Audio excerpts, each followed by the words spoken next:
નમસ્કાર વિદ્યાર્થી મિત્રો, આગામી દિવસોમાં હેડ ટીચર એપ્ટિટ્યૂડ ટેસ્ટ એટલે કે આચાર્ય અભિરુચિ કસોટી એચટાટની પરીક્ષા આવી રહી છે. આ એચટાટની પરીક્ષા જ્યારે આવી રહી છે ત્યારે મૂળભૂત ફરજો એટલે કે ભારતના બંધારણના જે પ્રશ્નો છે એની આજે આપણે ચર્ચા કરવાની છે. દોસ્તો, તમે જો પ્રથમ વખત જ બ્રેક ટાઈમ એજ્યુકેશન ચેનલ પર આવ્યા હોય તો ચેનલને સબસ્ક્રાઈબ કરશો અને આવા દોસ્તો કે જે પરીક્ષાની તૈયારી કરી રહ્યા છે એમના સુધી ચોક્કસથી આ વિડીયો મોકલશો. ભારતનું બંધારણ, જેમાં મૂળભૂત ફરજો વિશેના MCQ આજે આપણે જોઈએ. ભારતીય બંધારણની પ્રથમ બેઠક ક્યારે મળી? 9 ડિસેમ્બર ઈસવીસન 1946માં. આ પ્રથમ બેઠક જ્યારે મળી ત્યારે એના પ્રમુખ સચ્ચિદાનંદ સિન્હા હતા. બંધારણ સભાના પ્રથમ પ્રમુખ તરીકે કોને ચૂંટવામાં આવ્યા છે? ડૉક્ટર રાજેન્દ્ર પ્રસાદ. 29 ઓગસ્ટ ઈસવીસન 1947. ભારતીય બંધારણના મુસદ્દા એટલે કે ખરડા સમિતિના અધ્યક્ષ કોણ હતા? ડૉક્ટર ભીમરાવ આંબેડકર. આ મુસદ્દા સમિતિના સભ્યો N. ગોપાલસ્વામી આયંગર, કનૈયાલાલ મુનશી, ટી કૃષ્ણમાચારી, શ્રી અલાદીન કૃષ્ણાસ્વામી, સૈયદ મુહમ્મદ સાદુલ્લા અને ટી માધવરાયનો સમાવેશ કરવામાં આવ્યો છે. આ ઉપરાંત B.N. રાવ અને સંયુક્ત સચિવ N.N. મુખર્જી એમના સહાયકો રહ્યા હતા. ભારતીય બંધારણના મુસદ્દા ખરડા સમિતિના સલાહકાર કોણ હતા? સર બેનીગાલ નરસિંહ. ભારતીય બંધારણને તૈયાર કરતા કેટલો સમય લાગ્યો છે?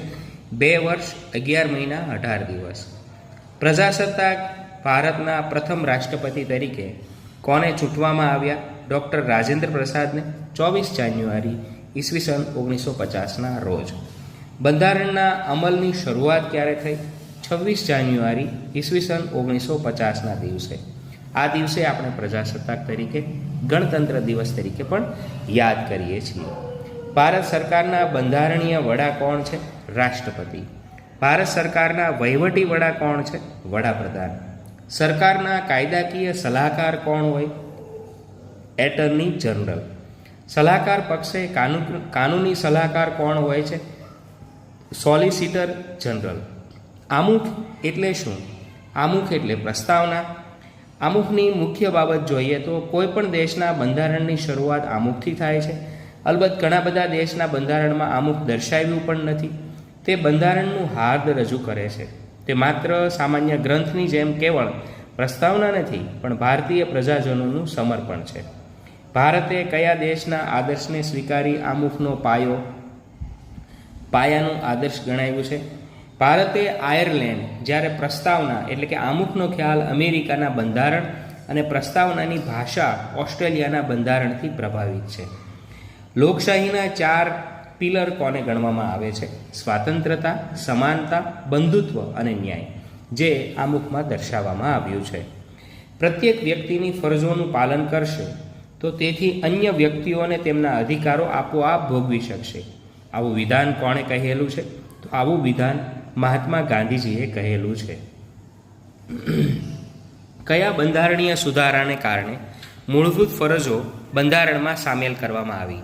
ભારતમાં ઈસવીસન 1976માં બંધારણમાં 42માં સુધારણામાં ભાગ 4A અને અનુચ્છેદ 51A દ્વારા મૂળભૂત ફરજો બંધારણમાં સામેલ કરવામાં આવી.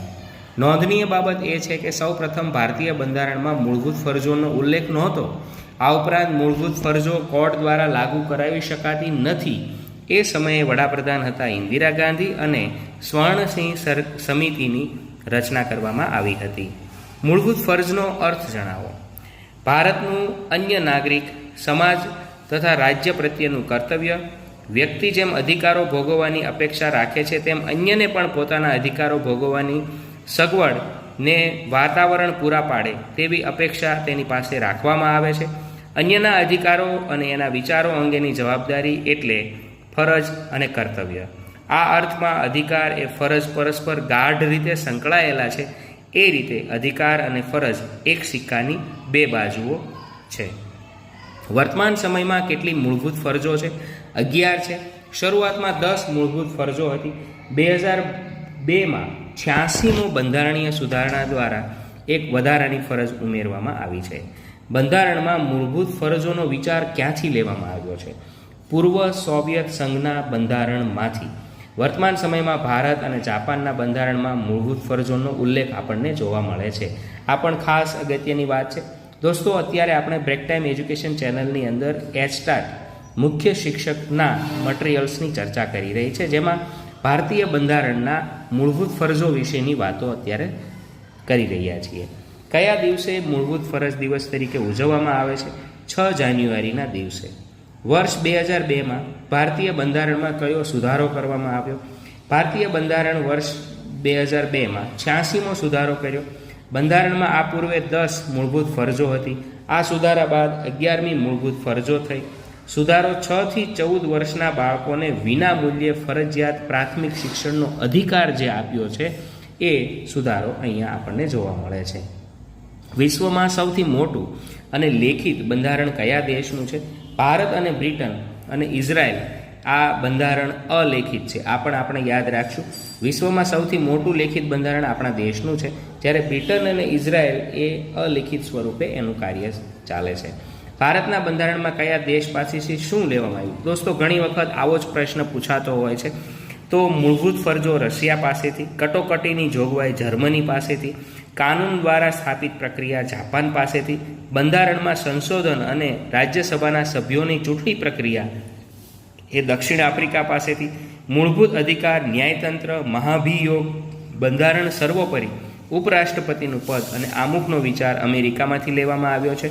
સંસદ, રાષ્ટ્રપતિનું સ્થાન, મંત્રીમંડળમાં જવાબદારી, દ્વિગૃહી સંસદ વ્યવસ્થા, અખિલ ભારતીય સેવા એ ઇંગ્લેન્ડ પાસેથી લીધી છે. આમુખની ભાષા, સમવર્તી સૂચિ, 2 ગૃહોની સંયુક્ત બેઠક, કેન્દ્ર રાજ્યના સંબંધો એ ઓસ્ટ્રેલિયામાંથી લેવામાં આવ્યા છે. કેન્દ્ર સરકારનું સમવાય તંત્ર, રાજ્યપાલની નિમણૂક, કેન્દ્રની અવશિષ્ટ સત્તા, કેન્દ્ર અને રાજ્યની સત્તાનું વિભાજન એ આયર્લેન્ડ પાસેથી લેવામાં આવ્યું છે. દોસ્તો, એચસ્ટાર્ટ પરીક્ષામાં ભારતીય બંધારણ લગતા પ્રશ્નો પૂછવામાં આવશે. આજનો આ વિડીયો એ ભારતીય બંધારણ માટે એ રજૂ કરવામાં આવ્યો છે. તમે કોમેન્ટમાં ચોક્કસથી જણાવશો કે આ મટીરિયલ તમને કેવું ઉપયોગી થઈ રહ્યું છે. એવા દોસ્તો સુધી કે જે આ પરીક્ષાની તૈયારી કરે છે એમને પણ ચોક્કસથી લિંક શેર કરશો અને ચેનલને સબસ્ક્રાઈબ કરશો. જય હિન્દ, જય ભારત.